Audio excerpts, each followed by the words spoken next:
Hello everyone, I'm here today to do a review of Love and Other Thought Experiments by Sophie Ward. So this was longlisted for the Booker this year.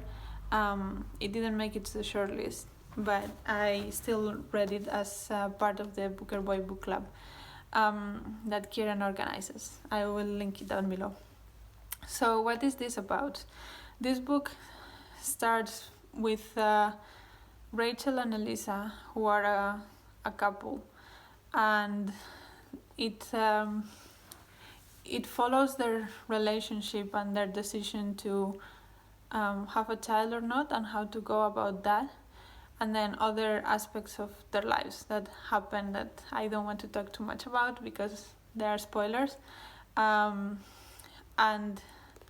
yeah, once they make that decision to have a child, what is the relationship with that child between the two of them and other people in their lives. And yeah, so that is, I think, the main plot of the book, even though I'm not sure plot is the right word. And then after 2/3 of the book or so, we focus more on that child, and it all takes a very sci-fi twist that I was not aware when I started reading this, but yes, it does take a sci-fi twist. And I have to say, at the beginning, the first 2-3 chapters seem to not be connected to each other at all. They are different characters, and I at the beginning I thought it was going to be like short story, like a bit like Girl, Woman, Other, or yeah, that kind of book.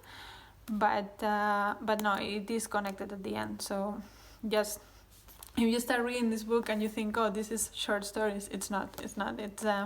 It comes all together at the end, or well, after a while. But yeah, that's the main plot point of the book. But what the book is actually about, what it's trying to do, it's talk about philosophy. The author, I believe, has a PhD in philosophy, and she is trying to incorporate these philosophical theories into her writing. So every chapter, let me show you. Every chapter starts with a paragraph of a certain philosophical concept that chapter explores, and then we explore that concept within the story of Rachel and Elisa and Arthur. So yeah, that's mostly what the book is trying to do with that. So what did I think about this? I liked the writing. I think it was fairly easy to read. I read this in a day. It's not very long, but I still read it in a day. I also found that it was very easy to read. It was flowing. It's not overly flowery or anything. It's just it serves the purpose, basically. It doesn't bother, at least it didn't bother me. It also doesn't shine, let's say. And I like that kind of writing. I normally do not read for beautiful language, so I'm okay with that.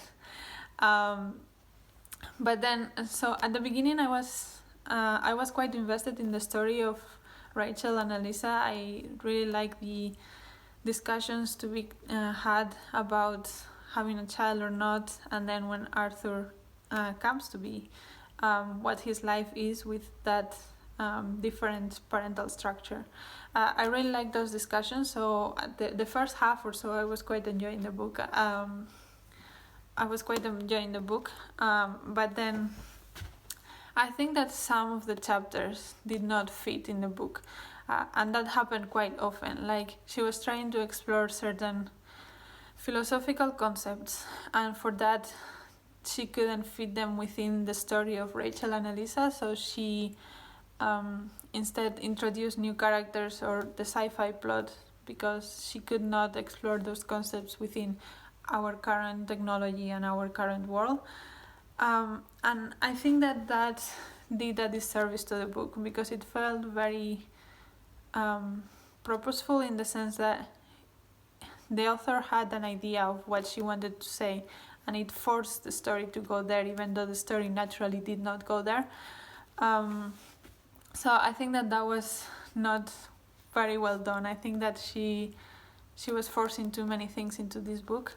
Also, the sci-fi element at the end, I found very tropey. Like she just took plot twists from sci-fi movies, famous sci-fi movies, and put them all together in these chapters, and it didn't fit, to me at least. It didn't fit at all. And in general, I don't like it when science is just used as a plot point without the real understanding of the science, which I don't think the author had, because it was not explored in any way. It can sometimes work, but there was too much of that in this book for it to work, and I personally didn't like that science was used in that way. And it was a very surface level. But maybe she understands, because to be honest, I also thought that the philosophical concepts that she was trying to explore, she also did in a very surface level. It was more of a, here's this concept and here's an example, rather than let's go and explore deeply what this means for life and what effects that can have, and which crazy paths we are going to get into with these concepts if we go far enough with this concept, which I thought that was what the book was going to do, but it didn't. So yeah, overall, I think that I enjoyed the first part. I was rolling my eyes at the last 3-4 chapters, but I enjoyed the first part. I think the writing is good, but it disappointed me, because I think it did everything that it did very surface level, and it forced things into the book that did not fit. So for me, that did not work.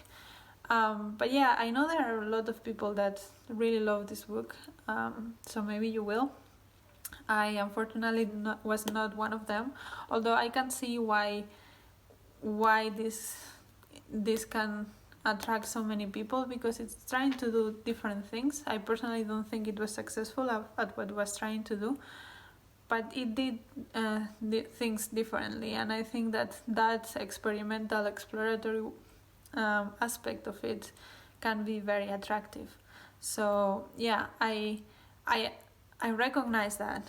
I still didn't enjoy the book, so at least the sci-fi last part of the book, which is the last one, which is what I remember the most, right?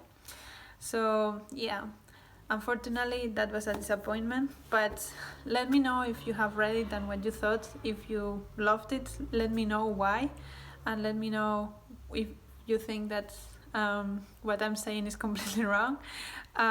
If you have not read it, let me know if you are now more inclined to pick it up, or you're completely scrapping it from your TBR. And until next video, bye!